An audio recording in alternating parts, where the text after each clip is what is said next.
എന്റെ ഈ മെസ്സേജുകൾ ഞാൻ യൂട്യൂബിലൂടെയൊക്കെ പറഞ്ഞു തുടങ്ങുമ്പോൾ തന്നെ ആദ്യം മുതൽ തന്നെ ചിലർ ഇടയ്ക്കിടയ്ക്ക് എന്നെ ഫോൺ ചെയ്യും. എന്നിട്ട് അവർ ചോദിക്കുന്നത്, നിങ്ങൾ ഈ പറയുന്ന ദൈവം, നിങ്ങളോട് സംസാരിക്കുന്നു എന്ന് പറയുന്ന ദൈവം ശരിക്കും ആരാണ്, അതിന്റെ രൂപം എന്താ? അപ്പൊ ഞാൻ അവർക്ക് പറഞ്ഞു കൊടുക്കാറുണ്ട്. പ്രത്യേകിച്ച് രൂപമൊന്നുമില്ല, അങ്ങനെ പേരൊന്നുമില്ല. ശരിക്കും പ്രകൃതിയെ മൊത്തം നിയന്ത്രിക്കുന്ന ഒരു അദൃശ്യമായ ഒരു മനസ്സാണ്.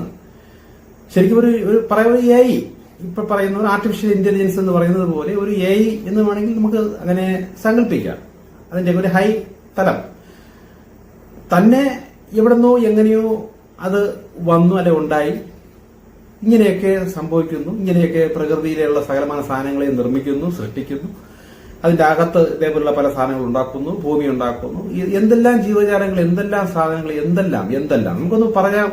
ഇന്നവരെ നമ്മളെ ഭൂമിയിലുള്ള മനുഷ്യർ ഒരു 5% കണ്ടുപിടിച്ചിട്ടുള്ളൂ ഈ പ്രപഞ്ചത്തിൽ എന്തൊക്കെ ഉണ്ട് എന്നുള്ളതിന്റെ. അതും ഈ കാണുന്ന പോർഷൻ, അത് കാണാൻ പറ്റുന്ന തലം. പിന്നെ അദൃശ്യ മണ്ഡലം, അദൃശ്യ തലങ്ങളുണ്ട്. അത് എന്താണെന്ന്, എത്രയാണെന്ന് പോലും നമ്മൾക്ക് ഭൂമിയിലുള്ള ഈ സയൻസ് ഒരല്പം ഇപ്പോഴത്തെ കണ്ടീഷനിൽ വികസിച്ചിരിക്കുന്ന ഈ സയൻസിന് കണ്ടുപിടിക്കാൻ പറ്റിയിട്ടില്ല. ഇപ്പോഴും ഗവേഷണം നടന്നുകൊണ്ടിരിക്കണേ ഉള്ളൂ. ഭൂമി ഇങ്ങനെ ഈ രീതിയിൽ പോയാൽ ചിലപ്പോൾ ആയിരക്കണക്കിന് ലക്ഷക്കണക്കിന് വർഷം കഴിയുമ്പോൾ അന്ന് ചിലപ്പോൾ എന്തെങ്കിലുമൊക്കെ കണ്ടുപിടിച്ചെന്നിരിക്കും. ഇപ്പൊ ഒന്നും കണ്ടുപിടിച്ച് തുടങ്ങിയിട്ടില്ല, വളരെ കുറച്ചേ കണ്ടുപിടിച്ചിട്ടുള്ളൂ. അപ്പൊ എന്തൊക്കെയുണ്ട്, എങ്ങനെയൊക്കെയുണ്ട്, എത്രയുണ്ട്, ഇതിനെക്കുറിച്ചൊന്നും ആർക്കും ഒരു പിടിയില്ല. ഒരു ഊഹാപോഹങ്ങളിലൂടെ ഓരോന്ന് പറയുന്നതല്ലാതെ ആരും പോയി കാണുകയോ ഒന്ന് തൊട്ടു നോക്കിയോ ഒന്നും ചെയ്തിട്ടില്ല. ഈ ചന്ദ്രനിൽ പോലും ഇറങ്ങുന്ന കഥകൾ, ഇറങ്ങി എന്നൊക്കെ പറയുന്ന കഥകൾ വരെ ഇപ്പം പലർക്കും വിശ്വാസമില്ല. അത് ഭൂമിയുടെ വളരെ അടുത്ത് കിടക്കുന്നത്, വളരെ അടുത്ത്. പിന്നെയാണ് കോടാനോ കോടി കിലോമീറ്റർ ഒന്നും പറയാൻ പറ്റൂല. അത്രയും ദൂരത്തിൽ വിശാലമായി കിടക്കുന്ന നമ്മുടെ പ്രകൃതിയെ, പ്രപഞ്ചത്തെക്കുറിച്ച് മനുഷ്യനൊന്നും കണ്ടുപിടിച്ചിട്ടില്ല. അപ്പൊ ഞാൻ ഈ ദൈവം എന്ന് പറയുമ്പോൾ ഈ സംഗതി, ഈ ഇത്രയും സാധനം, നിങ്ങൾക്ക് ഇത്രയും വിദ്യാഭ്യാസമുള്ളവരാണെങ്കിൽ നെറ്റിലൊക്കെ പോയി യൂണിവേഴ്സലിന്റെ വലിപ്പം, അല്ലെങ്കിൽ യൂട്യൂബിലേക്ക് കയറി പ്രപഞ്ചത്തിന്റെ അല്ലെങ്കിൽ നമ്മളെ യൂണിവേഴ്സലിന്റെ വലിപ്പം എന്നൊക്കെ പറഞ്ഞ് നോക്കിയാൽ സൂം ചെയ്ത് കാണിക്കുന്ന പിക്ചേഴ്സ് ഒക്കെ ഉണ്ട്. അല്ലെ എത്ര വലിപ്പം ഉണ്ടെന്ന്, എത്ര കിലോമീറ്റർ, അല്ലെ എത്ര കോടിക്കണക്കിന് കിലോമീറ്റർ വ്യാപ്തി ഉണ്ട്. നമ്മളെ ഈ സൂര്യൻ എന്നൊക്കെ പറഞ്ഞാൽ കോടി സൂര്യന്മാരിൽ ഏറ്റവും ചെറിയ സൂര്യനാണ് നമ്മളെ സൂര്യൻ തന്നെ. അതും ആ സൂര്യന്റെ ഒരു ഭാഗത്ത് മുട്ടു സൂചിയിട്ട് കുത്തിയാൽ എത്ര വലിപ്പമുണ്ട്, അത്ര വലിപ്പമുള്ളൂ നമ്മുടെ ഈ ഭൂമിക്ക്. അപ്പൊ ഇതൊക്കെ കാണുകയും ഇതിനെക്കുറിച്ചൊക്കെ മനസ്സിലാക്കുകയും ചെയ്യുമ്പോൾ ഇതൊക്കെ എങ്ങനെ, ആരുടെ ആശയത്തിലാണ് ഇതൊക്കെ ഇങ്ങനെയൊക്കെ ഉണ്ടായി വന്നിരിക്കുന്നത്? ഇത് എന്ന് മുതലാണ് ഇതൊക്കെ ഉണ്ടായി വന്നത്? ഇത് എത്ര നാൾ ഇങ്ങനെ തുടരും? ഇതൊന്നും ആർക്കും ഒന്നും ഒരു പിടിയില്ല. പക്ഷെ ഈ പ്രപഞ്ചത്തിലുള്ള സകലമായ ജീവജാലങ്ങൾക്കും സകലമായ ഗ്രഹങ്ങൾക്കും എല്ലാം അങ്ങോട്ടും ഇങ്ങോട്ടുമൊക്കെ ഏതൊക്കെ രീതിയിൽ നമ്മൾ കാണുന്ന തലത്തിലല്ലാതെ ഒരു തലത്തിലൂടെ പരസ്പര കണക്ഷൻസ് ഉണ്ട്. ഇതൊക്കെ ഭാവിയിലൊക്കെ ഇനി ആൾക്കാർ കണ്ടുപിടിച്ചെടുക്കും. പക്ഷെ നമ്മൾ ജ്യോതിഷം എന്നൊക്കെ പറയുന്നത് ഈ കണക്ഷൻസുകളാണ്. നക്ഷത്ര സമൂഹം നമ്മളെ സ്വാധീനിക്കുന്നു, സൂര്യൻ സ്വാധീനിക്കുന്നു, അങ്ങനെയൊക്കെ പറയുന്നതെല്ലാം ഈ കണക്ഷൻസിലാണ്. എല്ലാ സ്വാധീനങ്ങളും ഉണ്ട്. അപ്പൊ ഈ ഒരു പ്രോഗ്രാം, ഈ ഒരു സെറ്റപ്പ്, ഈ ഒരു സംഗതികളെല്ലാം പ്ലാൻ ചെയ്ത് ഉണ്ടാക്കി വെച്ചിരിക്കുന്ന ആ ഒരു, നമ്മുടെ ഭാഷയിൽ പറഞ്ഞാൽ ഒരു ആശയം, ഒരു മനസ്സ്, അത് എന്താണോ അതാണ് ഞാൻ ഈ പറയുന്ന ദൈവം. അല്ലാതെ അതിന് പ്രത്യേകിച്ച് രൂപമോ സ്ഥലമോ അങ്ങനെയൊന്നും പറയാൻ പറ്റില്ല. അപ്പൊ എന്റെ അടുത്ത് ഇപ്പോഴും ചിലരും ചോദിക്കുന്നത്, നിങ്ങൾ ഈ പറയുന്ന ദൈവം ശരിക്കും ഈ പ്രപഞ്ചമാണോ ദൈവം, അതോ ഈ പ്രപഞ്ചത്തെ സൃഷ്ടിച്ച ആരെങ്കിലും ആണോ ദൈവം എന്നാണ് പലരും എന്നോട് ചോദിക്കുന്നത്. അപ്പൊ ഇന്ന് അതേക്കുറിച്ചാണ് ചില കാര്യങ്ങൾ പറയുന്നത്. നമുക്കൊരു മനുഷ്യ ശരീരം വെച്ച് ഒരു എക്സാമ്പിൾ ഞാൻ പറയാം. അത് വെച്ച് പറഞ്ഞാൽ നിങ്ങൾക്ക് കാര്യങ്ങൾ മനസ്സിലാവും. നമ്മൾ മനുഷ്യ ശരീരത്തിൽ എന്തെല്ലാം അവയവങ്ങളുണ്ട്, എത്രയോ നാഡീ ഞരമ്പുകളുണ്ട്, എത്ര കോടിക്കണക്കിന് അണുക്കൾ നമ്മുടെ ശരീരത്തിലുണ്ട്. അണുക്കൾ എന്ന് പറയുമ്പോൾ നമ്മുടെ രക്തത്തിൽ തന്നെ രക്താണുക്കളുണ്ട്, പല ടൈപ്പ് ഉണ്ട്. പിന്നെ ഫംഗസ്, ബാക്ടീരിയ, വൈറസ്, ഇതൊക്കെ ലക്ഷക്കണക്കിന് കോടിക്കണക്കിന് സാധനങ്ങൾ ഒക്കെ നമ്മുടെ ശരീരത്തിലുണ്ട് എന്നാണ് പറയുന്നത്. നമ്മുടെ മുടിയിലെ എണ്ണം അത് എത്രയെന്ന് പോലും നമുക്ക് പിടിയില്ല. അപ്പൊ ഇങ്ങനെ ഒരുപാട് അത്ഭുതങ്ങൾ തിങ്ങിക്കൂടി അടിഞ്ഞുകൂടി ഇരിക്കുന്ന ഒരു സംഗതിയാണ് നമ്മുടെ ഈ മനുഷ്യ ശരീരം എന്ന് പറയുന്നത്. എന്തൊക്കെയൊക്കെയോ ഉണ്ട്, അതൊക്കെ മനുഷ്യർ കണ്ടുപിടിച്ചുകൊണ്ടിരിക്കണേ ഉള്ളൂ. സയൻസ് ഇപ്പോൾ പലതും നമ്മുടെ മനുഷ്യ ശരീരത്തെ കുറിച്ചൊക്കെ പുതിയ ഇങ്ങനെ കണ്ടുപിടിച്ചുകൊണ്ടിരിക്കണേ ഉള്ളൂ. ഇതെല്ലാം ശരീരത്തിലുണ്ട്. ശാസ്ത്രം വികസിക്കാൻ അനുസരിച്ച് ഓരോന്നോരോന്നായിട്ട് ഇങ്ങനെ കണ്ടുപിടിച്ചുകൊണ്ടിരിക്കുന്നു, ഉള്ള കാര്യത്തെ കണ്ടെത്തിക്കൊണ്ടിരിക്കുന്നു. അപ്പൊ ഇതെല്ലാം പ്രോഗ്രാം ചെയ്ത് ഇത് ആരാണ്, എങ്ങനെയാണ് ഇതൊക്കെ സൃഷ്ടിച്ചത്.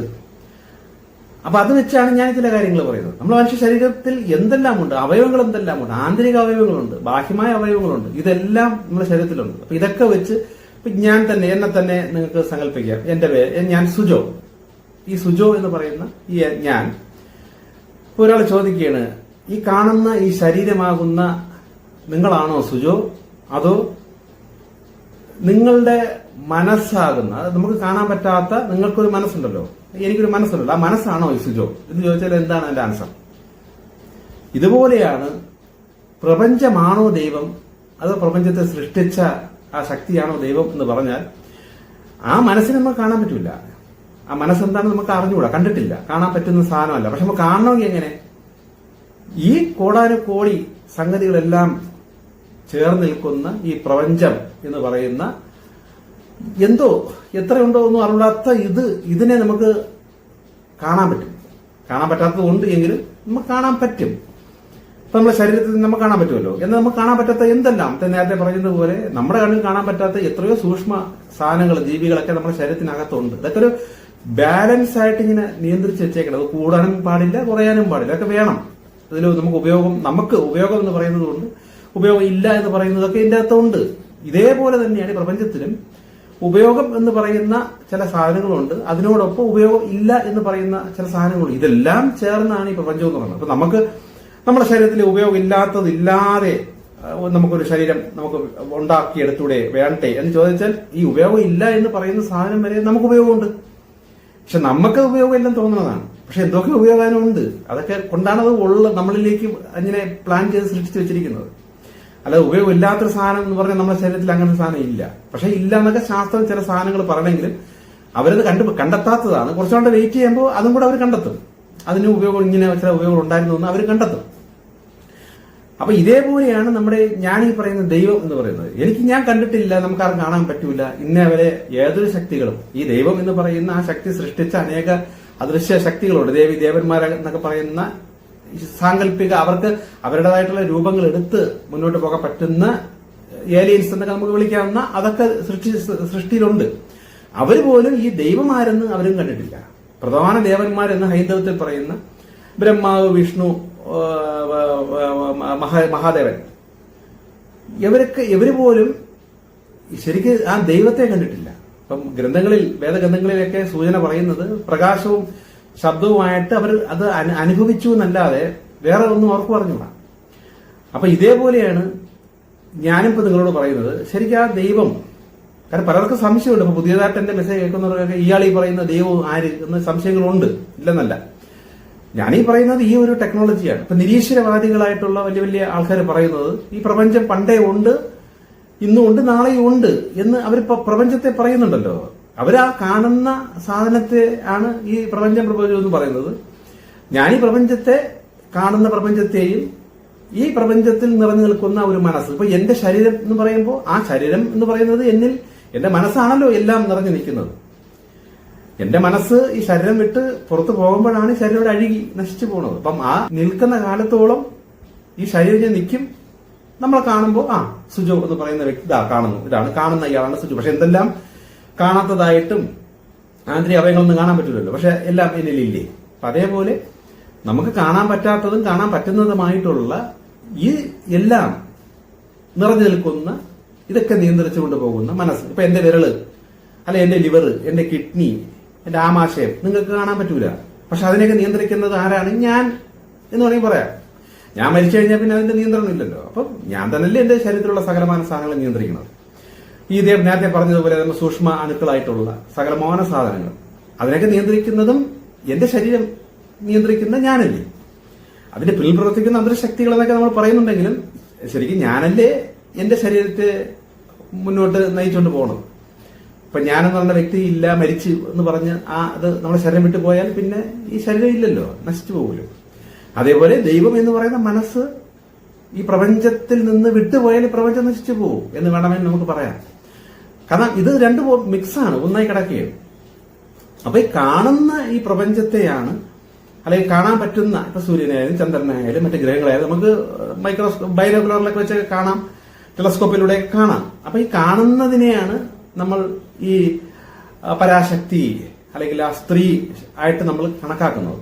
അതുകൊണ്ടാണ് ഈ ഗ്രഹങ്ങളെയും സ്ഥലങ്ങളെയൊക്കെ സ്ത്രീയായിട്ടാണ് ശരിക്കും സങ്കല്പിച്ച് വെച്ചിരിക്കുന്നത്. മണ്ണ് എന്ന് പറയുന്നത് സ്ത്രീ എന്ന രീതിയിലാണ് സങ്കല്പിച്ച് വെച്ചിരിക്കുന്നത്. കാണുന്നതെല്ലാം സ്ത്രീയും, കാണാത്ത അദൃശ്യമായിട്ടുള്ള സാധനങ്ങളെല്ലാം പുരുഷനുമാണ്. അപ്പൊ ഈ കാണുന്നത് സാധനങ്ങൾ ശരിക്കും പ്രപഞ്ചത്തിൽ കുറച്ചേ ഉള്ളൂ എന്നാണ് പറയുന്നത്. കാണാൻ പറ്റാത്ത അദൃശ്യ മണ്ഡലം, ആ ഡയമെൻഷൻസുകളാണ് ശരിക്കും പ്രപഞ്ചത്തിൽ ഒരുപാടുള്ളത്. ഇതിൽ ഈ കാണാത്തതിനെയാണ് ശരിക്കും നമ്മൾ പുരുഷൻ ആയിട്ട് പറയുന്നത്. ഇതാണ് ഒരു വശം.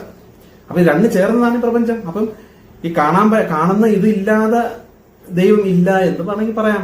ഇനി നമുക്ക് കാണാത്തതായിട്ടുള്ള അതൊന്നും ഇല്ല എന്ന് പറഞ്ഞു കഴിഞ്ഞാലും അതും കറക്റ്റ് അല്ല. അതുകൊണ്ട് ഇതുകൊണ്ട് രണ്ടുമുണ്ട്. അപ്പൊ ഇത് രണ്ടും ചേർന്നാണ് ഞാനീ പറയുന്ന പ്രപഞ്ചം. ഈ ഇപ്പൊ ഞാൻ പറയുന്ന ദൈവം എന്ന് പറയുന്നത് ഈ പ്രപഞ്ചം മൊത്തം. ചിലർ പറയും പ്രപഞ്ചം ഒന്നല്ല പലതുണ്ട്. ഇപ്പൊ നിങ്ങൾ പറയുന്ന ദൈവം നിങ്ങൾ നമ്മുടെ പ്രപഞ്ചത്തിന്റെ ദൈവമാണോ അതോ മറ്റു പ്രപഞ്ചത്തിനപ്പോ വേറെ ദൈവം ഇല്ലേ എന്നൊക്കെ പലരും ചോദിക്കുന്നുണ്ട്. എനിക്ക് അറിഞ്ഞൂടാ. എനിക്ക് അറിയാത്ത കാര്യം ഞാൻ അങ്ങനെ പറയും. ഈ പ്രപഞ്ചം എന്താണെന്ന് ഭൂമിയിലെ മനുഷ്യൻ ഇന്നേവരെ കണ്ടുപിടിച്ചിട്ടില്ല. എത്ര ഉണ്ടെന്ന് പറഞ്ഞിട്ട് എല്ലാം ഊഹാഭാവത്തിലൂടെയൊക്കെ പറഞ്ഞു വരുന്നതാണ്. ഇനി അതിന്റെ അപ്പുറത്ത് അടുത്ത പ്രപഞ്ചമുണ്ട്, അതിന്റെ അപ്പുറത്തെ പ്രപഞ്ചമുണ്ട് എന്നൊക്കെ പറയുന്നുണ്ടെങ്കിൽ അത് അപ്പുറത്ത് നമ്മൾ പ്രപഞ്ചം വിട്ട് പോയിട്ട് അവിടെ നിന്നിട്ട് അങ്ങോട്ട് നോക്കിയാലല്ലേ അതിന് അപ്പുറത്തുള്ള കാണാൻ പറ്റുള്ളൂ. ഇവിടെ ഭൂമിയിൽ നിന്ന് വിട്ട് ചന്ദ്രനിലോട്ട് പോലും പോകാൻ പറ്റണില്ല, ചൊവ്വയിൽ പോലും ഇറങ്ങാൻ പറ്റണില്ല. അപ്പൊ ആ ഒരു മനുഷ്യൻ ഈ തൊട്ടടുത്തിരിക്കുന്ന കാര്യം പോലും ഉണ്ടാകാത്ത ഒന്നും വേണ്ട. നമ്മുടെ സമുദ്രത്തിന്റെ അടിത്തട്ടിൽ എത്രയുണ്ട് എന്തുണ്ടെന്ന് പോലും ഈ ശാസ്ത്രവും ഇപ്പോഴത്തെ മനുഷ്യനെ കണ്ടുപിടിച്ചിട്ടില്ല. അപ്പൊ ആ മനുഷ്യർ പറയുകയാണ് പ്രപഞ്ചങ്ങൾ ഒരുപാടുണ്ട്, ഇങ്ങനെ പൊയ്ക്കൊണ്ടിരിപ്പുണ്ട് പറഞ്ഞാൽ കാണുമായിരിക്കാം, ഉണ്ടായിരിക്കാം.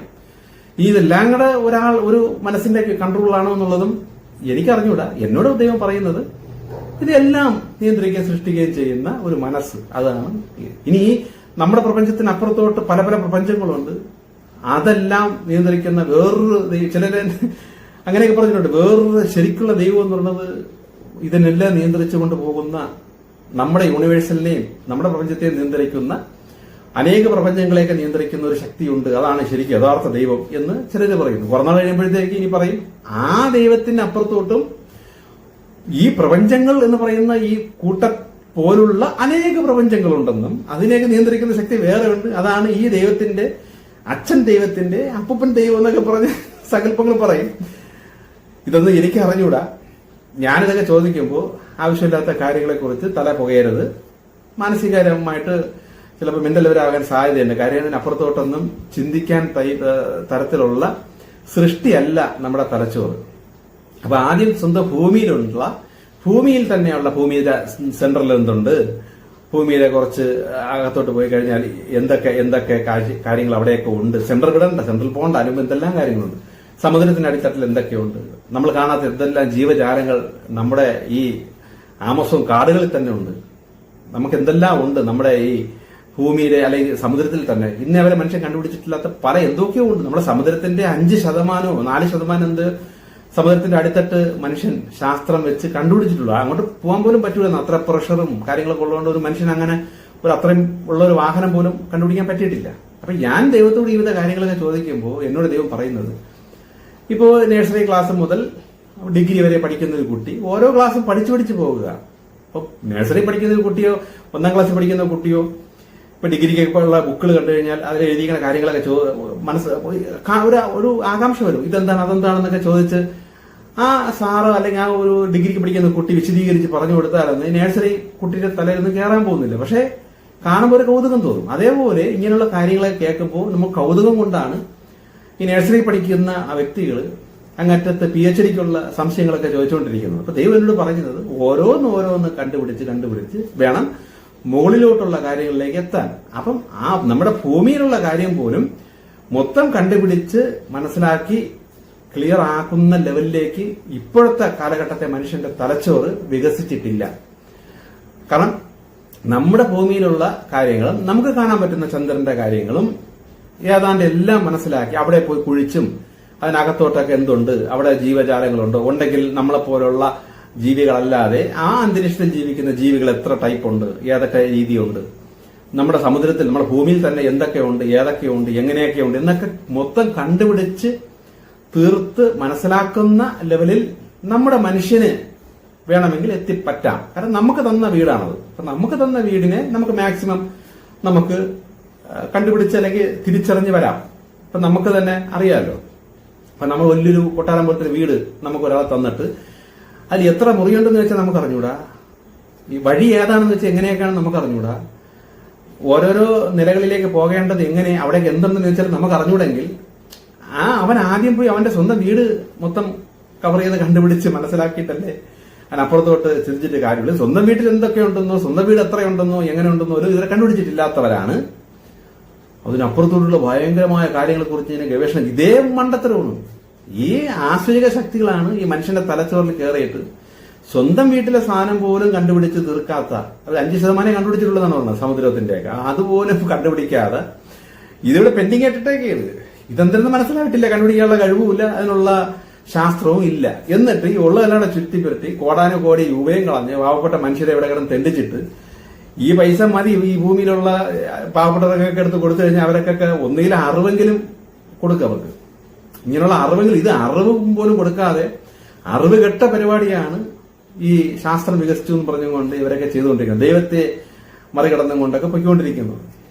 ഇതൊക്കെ കണ്ട് ശരിക്കും ആ പ്രകൃതിയാകുന്ന ആ ദൈവമാകുന്ന മനസ്സ് ഈ മനുഷ്യന്റെ ഈ പൊട്ടത്തരങ്ങളെ കണ്ട് ചിരിച്ചുകൊണ്ടിരിക്കുകയായിരിക്കും. ഇന്ന് ഞാൻ എന്റെ ഭാവനയെ പറയണതാണ്, അതിനൊരു മനസ്സുണ്ടല്ലോ, നമുക്കൊരു മനസ്സുള്ളതുപോലെ ചിരിക്കാനുള്ള മനസ്സും കാണും. ചിരിച്ചുകൊണ്ടിരിക്കുകയായിരിക്കും ഈ കൃമികള് എന്തൊക്കെ കിടന്ന് കാണിക്കണത്. സ്വന്തം വീട് കണ്ടുപിടിച്ചിട്ടില്ല, സ്വന്തം വീട് എത്ര ഉണ്ടെന്ന് അറിഞ്ഞൂടാ, സ്വന്തം വീട്ടിൽ എന്തൊക്കെ ഉണ്ടെന്ന് അറിഞ്ഞൂടാ. പക്ഷെ അതവിടെ കളഞ്ഞിട്ടുകൊണ്ട് വലിയ വലിയ കാര്യങ്ങൾ തപ്പി ഇറങ്ങിയേക്കുകയാണ്. ഇതൊക്കെയാണ് ഈ മനുഷ്യന്റെ അവസ്ഥ. അപ്പൊ ഈ പല ഞാൻ ഈ പറഞ്ഞ കാര്യങ്ങളെന്ന് വെച്ചാൽ എന്നോട് ഈ ചിലർ ഫോൺ ചെയ്തൊക്കെ ഈ വലിയ വലിയ കാര്യങ്ങളൊക്കെയാണ് ചോദിക്കുന്നത്.